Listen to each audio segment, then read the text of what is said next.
Bienvenue à la chaîne Le Royaume intérieur. Je suis votre hôte, Julie Deka.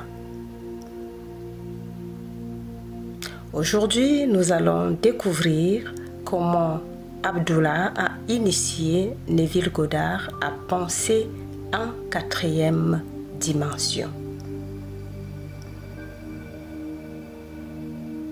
Traduction et narration par Julie Deka.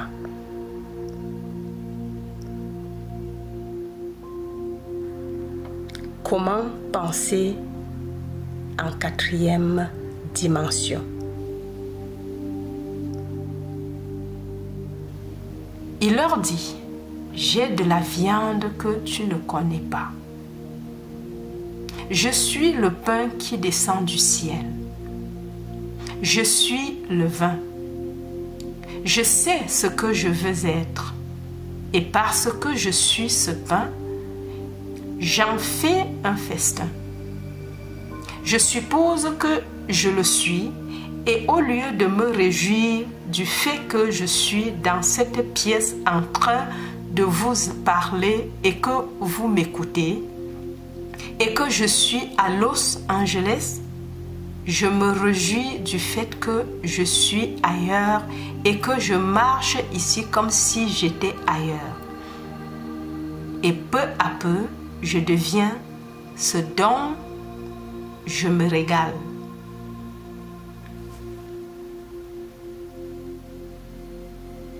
Laisse-moi te raconter deux histoires personnelles.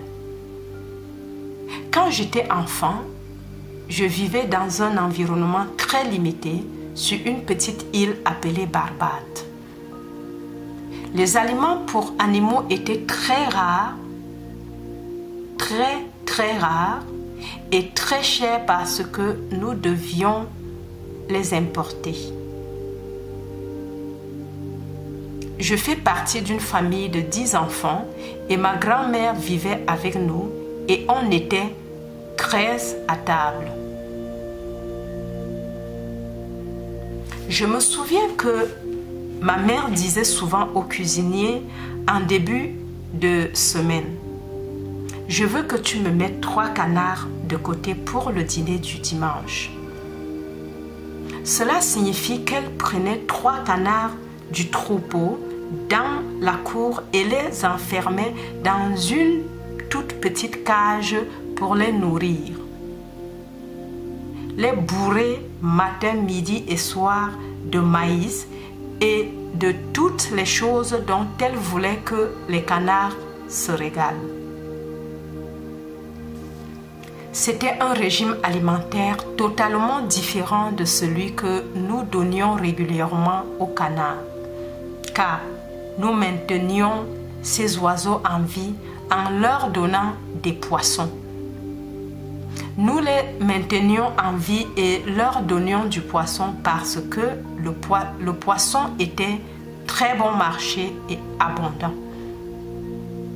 Mais tu ne pouvais pas manger un oiseau qui se nourrissait de poissons, pas comme toi et moi aimons un oiseau. Le cuisinier prenait 3 canards, les mettait dans une cage et pendant 7 jours, il les bourrait de maïs, de lait aigre et de toutes les choses que nous voulions faire goûter aux oiseaux. Puis, quand ils étaient tués et servis au dîner, 7 jours plus tard, ils étaient succulents, nourris au lait, au maïs, des oiseaux nourris au maïs. Mais parfois, le cuisinier oubliait de ranger les oiseaux et mon père, sachant que nous avions des canards et croyant qu'elle avait exécuté l'ordre, n'envoyait plus rien à dîner et 3 poissons sont venus à table. On ne pouvait pas toucher ces oiseaux car ils étaient l'incarnation de ce dont ils se nourrissaient, les poissons. Encore, Mais parfois, le cuisinier oubliait de ranger les oiseaux et mon père, sachant que nous avions des canards et croyant qu'elle avait exécuté l'ordre, n'envoyait plus rien à dîner et 3 poissons sont venus à table. On ne pouvait pas toucher ces oiseaux car ils étaient l'incarnation de ce dont ils se nourrissaient.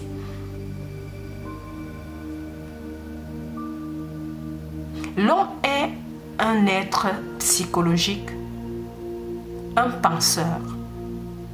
Ce n'est pas ce dont il se nourrit physiquement, mais ce dont il se nourrit mentalement qu'il devient. Nous devenons l'incarnation de ce dont nous nous nourrissons mentalement. Maintenant, ces canards ne pourraient pas être nourris de maïs le matin, de poissons l'après-midi et d'autres choses le soir. Il fallait un changement complet de régime alimentaire. Dans notre cas, nous ne pouvons pas avoir un peu de méditation le matin, jurer à midi et faire autre chose le soir. Nous devons suivre un régime mental pendant une semaine. Nous devons changer complètement notre alimentation mentale.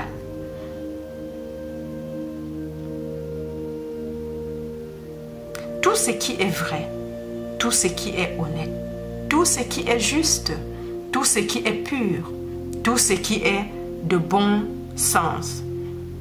S'il y a une vertu, s'il y a une louange, pense à ces choses. Philippiens 4, 8. Comme un homme pense dans son cœur, ainsi il est.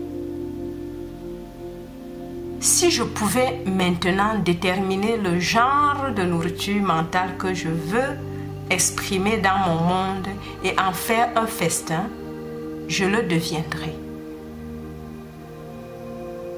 Laisse-moi te dire pourquoi je fais ce que je fais aujourd'hui. C'était en 1933 dans la ville de New York et mon vieil ami Abdullah, avec qui j'ai étudié l'hébreu pendant 5 ans, a vraiment été le début de l'alimentation de toutes mes superstitions. Lorsque je suis allée le voir, j'étais remplie de superstitions. Je ne pouvais pas manger de viande, je ne pouvais pas manger de poisson, je ne pouvais pas manger de poulet, je ne pouvais manger aucune de ces choses qui vivaient dans le monde. Je ne buvais pas, je ne fumais pas et je faisais un effort énorme pour vivre une vie de célibataire. Abdullah m'a dit, je ne vais pas te dire que tu es fou, Neville, mais tu l'es, tu le sais. Toutes ces choses sont stupides, mais je ne pouvais pas croire qu'elles étaient stupides. En novembre 1933, j'ai fait mes adieux à mes parents dans la ville de New York alors qu'ils s'embarquaient pour la Barbade. J'étais dans ce pays depuis 12 ans sans avoir envie de voir la Barbade. Je n'avais pas réussi et j'avais honte de rentrer chez moi avec des membres de ma famille qui avaient réussi. Après 12 ans en Amérique, j'étais un échec à mes propres yeux. J'étais au théâtre et j'ai gagné de l'argent une année et je l'ai dépensé le mois suivant. Je n'étais pas ce que j'appellerais par rapport à leurs normes ni par rapport aux miennes une personne qui avait réussi. Je n'avais aucune envie d'aller à la Barbade quand j'ai dit au revoir à mes parents en novembre. Le bateau s'est retiré et en remontant la rue, quelque chose me possédait avec le désir d'aller à la Barbade. C'était en 1933. J'étais au chômage et je n'avais nulle part où aller, sauf une petite chambre sur la 75e rue. Je suis allée directement voir mon vieil ami Abdullah et je lui ai dit « Hop, le sentiment le plus étrange me possède. Pour la première fois depuis 12 ans, je veux aller à la Barbade. Si tu veux y aller, Neville, tu y es allé ?» a-t-il répondu. C'était un langage très étrange pour moi. Je suis à New York, sur la 72e rue, et il me dit que je suis allé à la Barbade.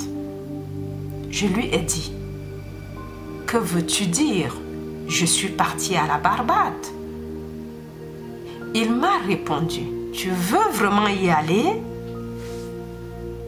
J'ai répondu, « Oui. » Il m'a alors dit, « En franchissant cette porte, tu ne marches plus sur la 72e rue, tu marches dans des rues bordées de palmiers, des rues bordées de cocotiers.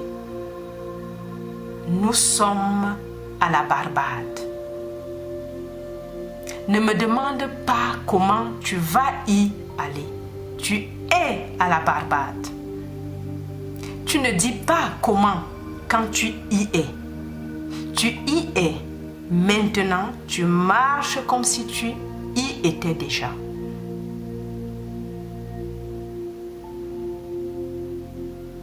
Je suis sortie de chez lui dans un état d'hébétude. Je suis à la Barbade. Je n'ai pas d'argent. Je n'ai pas de travail. Je ne suis même pas bien habillée. Et pourtant, je suis à la Barbade. Il n'était pas le genre de personne avec qui tu te disputerais. Pas Abdullah. 2 semaines plus tard, je n'étais pas plus près de mon objectif que le jour où je lui ai dit pour la première fois que je voulais aller à la Barbade. Je lui ai dit, « Hop, je te fais confiance implicitement. Mais voici une fois que je ne vois pas comment cela va fonctionner. Je n'ai pas un sou pour mon voyage. » J'ai commencé à lui expliquer. Tu sais ce qu'il a fait? Il était aussi noir que l'as de pique, mon vieil ami Abdullah, avec sa tête en turban. Alors que j'étais assis dans son salon, il s'est levé de sa chaise, s'est dirigé vers son bureau et a claqué la porte, ce qui n'était pas une invitation à le suivre. En passant la porte, il m'a dit, « J'ai dit tout ce que j'avais à dire. »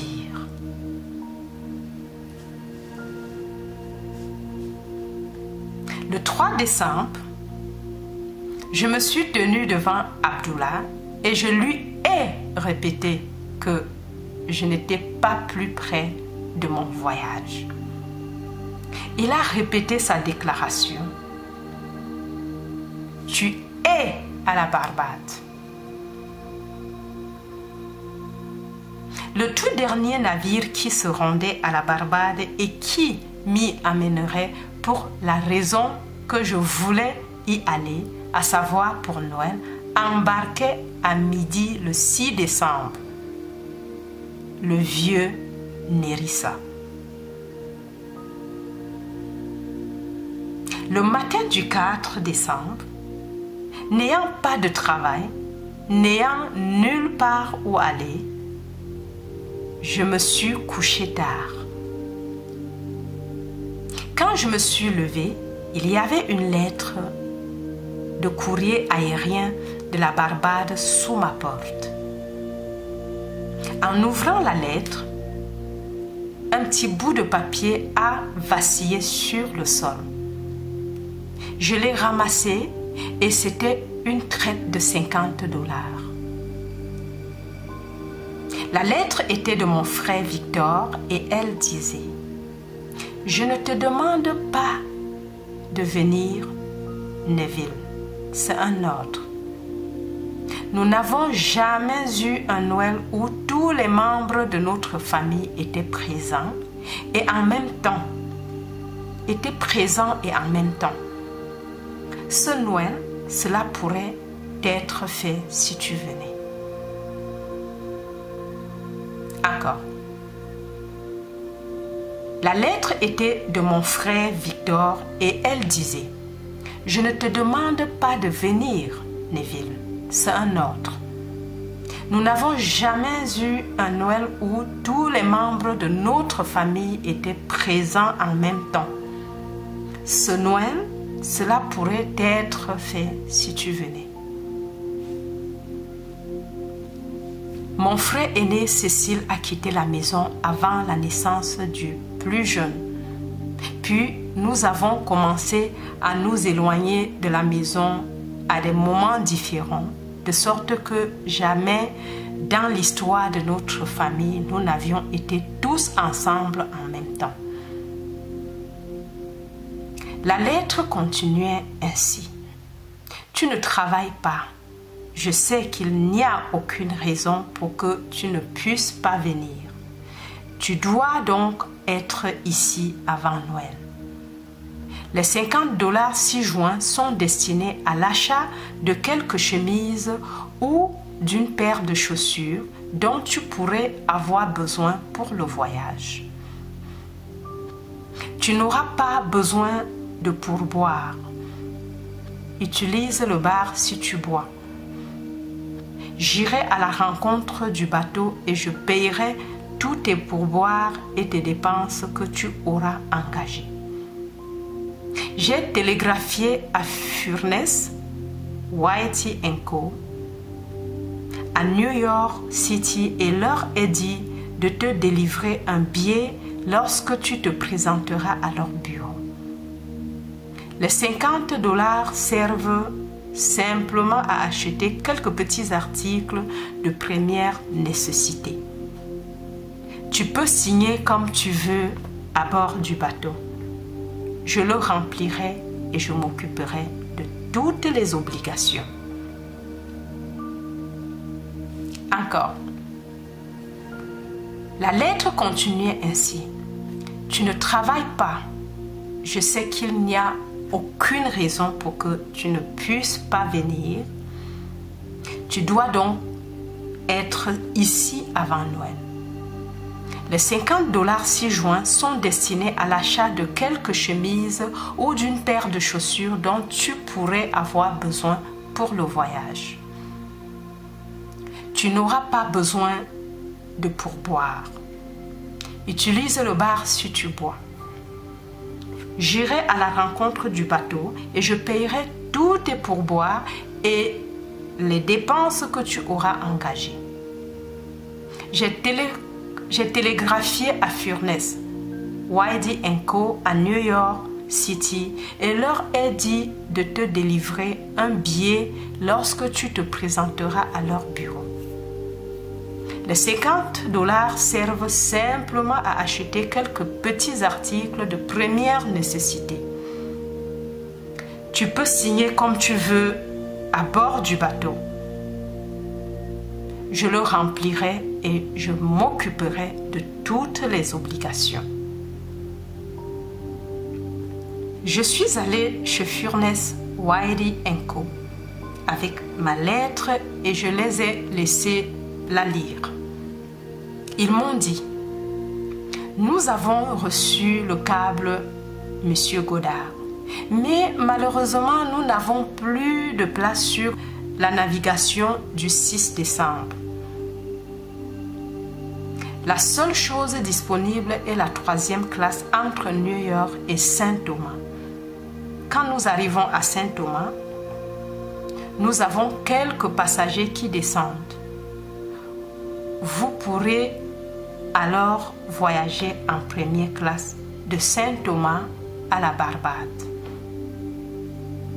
Mais entre New York et Saint-Thomas, vous devez aller en troisième classe, bien que vous puissiez avoir les privilèges de la salle à manger de la première classe et marcher sur les ponts de la première classe. J'ai dit, je vais le prendre. Je suis retournée voir mon ami Abdullah l'après-midi du 4 décembre et j'ai dit, ça a marché comme dans un rêve. Je lui ai dit ce que j'avais fait en pensant qu'il serait heureux. Sais-tu ce qu'il m'a dit? Il m'a dit, qui t'a dit que tu allais en troisième classe?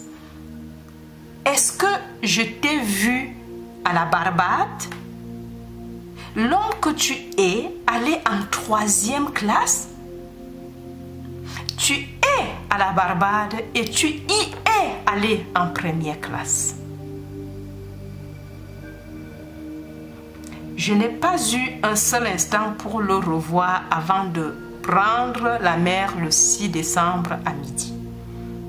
Lorsque je suis arrivée sur le quai avec mon passeport et mes papiers pour monter à bord de ce navire, l'agent m'a dit « Nous avons de bonnes nouvelles pour vous, Monsieur Godard.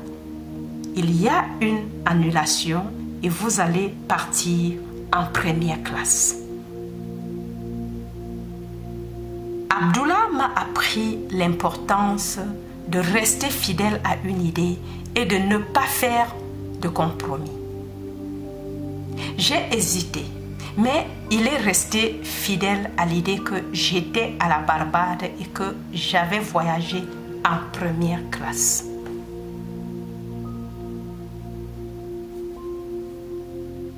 Revenons maintenant à la signification de nos deux récits bibliques.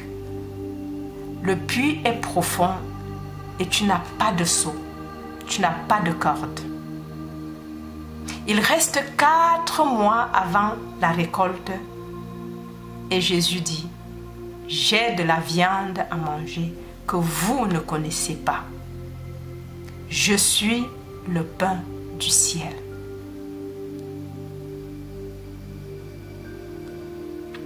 Fais-toi de l'idée, identifie-toi à l'idée comme si tu étais déjà cet état incarné. Marche dans l'hypothèse que tu es ce que tu veux être. Si tu te régales de cela et que tu restes fidèle à ce régime mental, tu le cristalliseras, tu le deviendras dans ce monde. Lorsque je suis revenue à New York en 1934, après 3 mois paradisiaques à la Barbade, j'ai bu, fumé et fait tout ce que je n'avais pas fait depuis des années. Je me suis souvenue de ce que Abdullah m'avait dit. Après avoir prouvé cette loi, tu deviendras normal, Neville. Tu sortiras de ce cimetière, tu sortiras de ce passé de mort où tu penses être saint. Pour tout ce que tu fais vraiment, tu sais, tu es si bon, Neville, tu n'es bon à rien.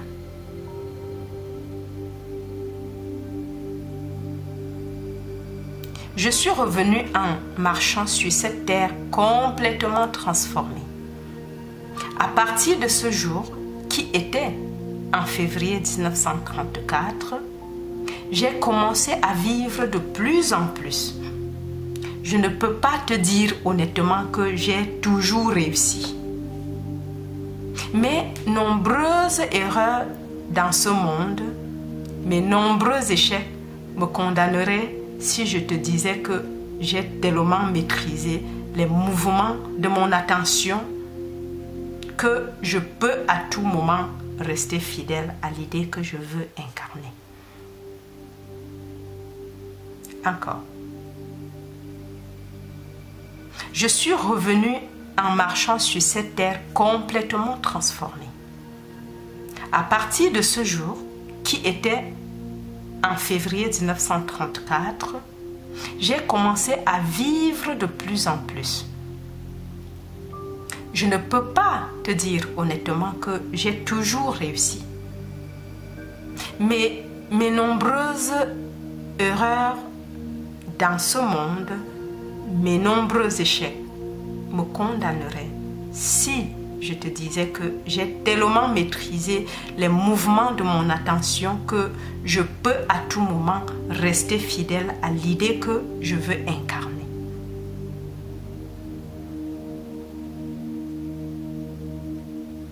Mais je peux dire avec l'ancien professeur, bien que je semble avoir échoué dans le passé, j'avance, je m'efforce jour après jour de devenir ce que je veux incarner dans ce monde. Suspends ton jugement, refuse d'accepter ce que la raison et les sens te dictent maintenant, et si tu restes fidèle à la nouvelle alimentation, tu deviendras l'incarnation de l'idéal auquel tu restes fidèle.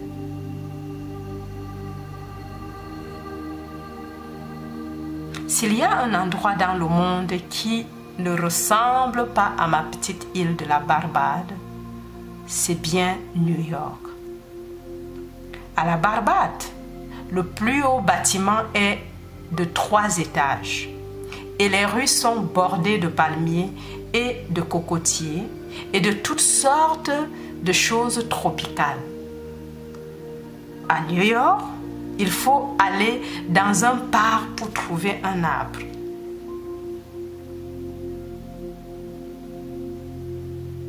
Pourtant, j'ai dû marcher dans les rues de New York comme si je marchais dans les rues de la Barbade.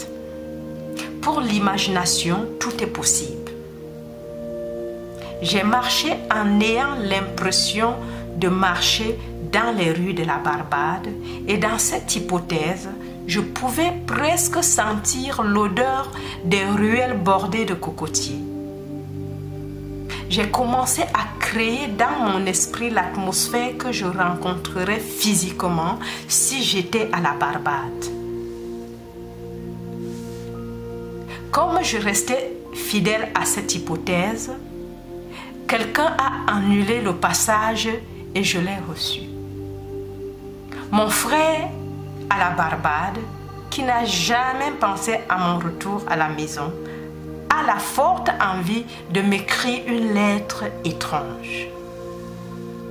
Il ne m'avait jamais dicté, mais cette fois-ci, il a dicté et a pensé que l'idée de ma visite venait de lui. Je suis rentrée chez moi et j'ai eu 3 mois paradisiaques.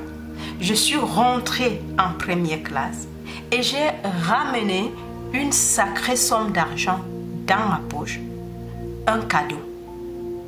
Mon voyage, si je l'avais payé, aurait été de $3000 et pourtant, je l'ai fait sans un sou en poche.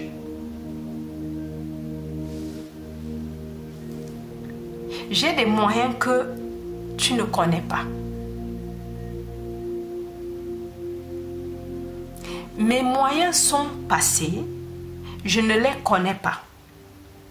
Le soi dimensionnel supérieur a pris mon hypothèse comme commande et a influencé le comportement de mon frère pour écrire cette lettre, a influencé le comportement de quelqu'un pour annuler ce passage en première classe et a fait toutes les choses nécessaires qui tendraient à la production de l'idée à laquelle je suis identifiée. Wow.